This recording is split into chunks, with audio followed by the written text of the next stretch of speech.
I have to ask, you've been doing this a long time, obviously. Is it still exciting on a day like today to find out the film got nominated 5 times? Oh, yeah, man. I was like,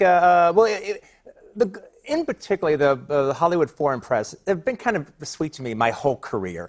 And it's actually kind of fun when you screen the movies there and you do the press conference, and then a lot of the same group of people that you've seen for 20, 25 years, and you get to know them at a certain point. So I kind of got the idea that this one in particular, that they took a shine to, so that made me feel really nice.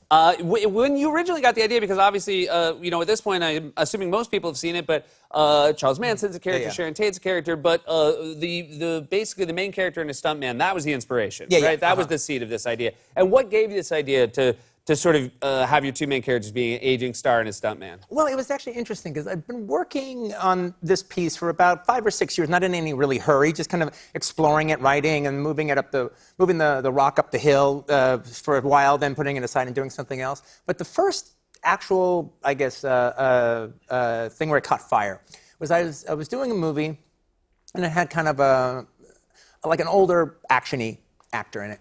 And I was working with him, and then he comes up to me one day, and he goes, "You know, Quentin, I got a stunt double, all right, that I've been working with for the last 9 years, and I didn't really want to bust your balls about it because I know you don't really have anything for him, but there is that gag on Thursday. He could do that." So would you mind if maybe we kind of throw him that thing on Thursday? Very nice of him, yeah. And I'm like, yeah, sure, no worries. And so, so the guy showed up, and it was one of those things where you could tell, because they've been working together for 9 years, you could tell even 5 years ago that they were just like this killer duo, where you could practically shot close-ups of the stunt guy, all right, and it would have been fine. Well, this time was not that time. They had kind of grown in opposite directions to some degree. Their body types. Yeah, their body types. Their body types. I mean, it wasn't unshootable, but you could tell this was towards the end of their tenure. But the guy did a great job on the thing. But anyway, he was there that day, and so I'm just the shoot's going on. I'm sitting on an apple box, and I kind of look over the set, and I see the 2 guys sitting in directors' chairs, shooting the breeze with each other, and again, one guy is the actor in the movie, and the other guy is his stunt guy. So they're dressed identical to each other, because the stunt guy always wears the other guy's costume. And then even the stunt guy has his hair done in a cockamamie way that resembles the actor. So it's like this kind of not quite double, all right, sitting next to a guy, and they're both dressed identical to each other. But I'm watching them just kind of smoke cigarettes and talk and laugh and just kind of, keep each other company. And I could see them doing that for the last 9 years.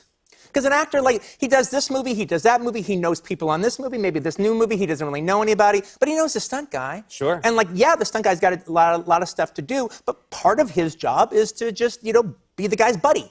All right, be his friend. But it's also an interesting relationship because one guy works for the other guy. Yeah. And so I'm sitting there kind of watching them across the room and across the set, and I'm like, that's a really interesting relationship. I want to know more about that. And if I ever do a movie about making movies, all right, that would be a neat way in. And it was a great way in. And one of the cool things about it, obviously, your attention to detail is well known, and you built a film career for this fictional character, Rick Dalton. Not just a film career, but a television career. Yeah. Was that, I have to imagine that was one of your favorite things about this, is building a backstory. It's so my favorite thing about it that I could have just done that and I would have been happy. I had to eventually move on and tell our current day story. But if I could have just shot 45 minutes of the Bounty Law show and then the entire Lancer episode and then all of 14th Fist of McCluskey, all right, I would have.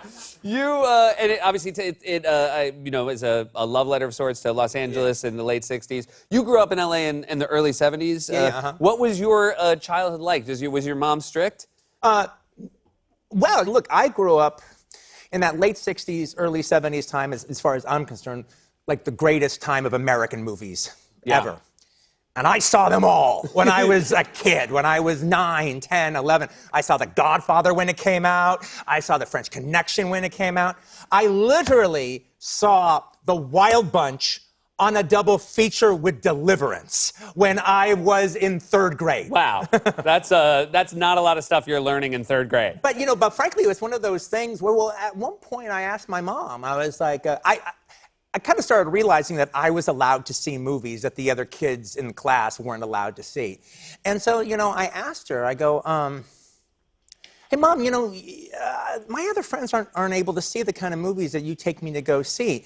Look, I'm enjoying it, but what's your thought process on this? And she was like, Quentin, it's a movie.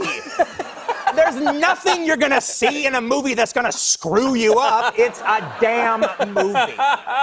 That's very good feedback. I'm actually more worried about you watching the news than I am a movie. I think that's really good feedback. Thanks so much for being back, and congrats again. Hey, it's always a good time. Thank you so much. Tarantino, everybody.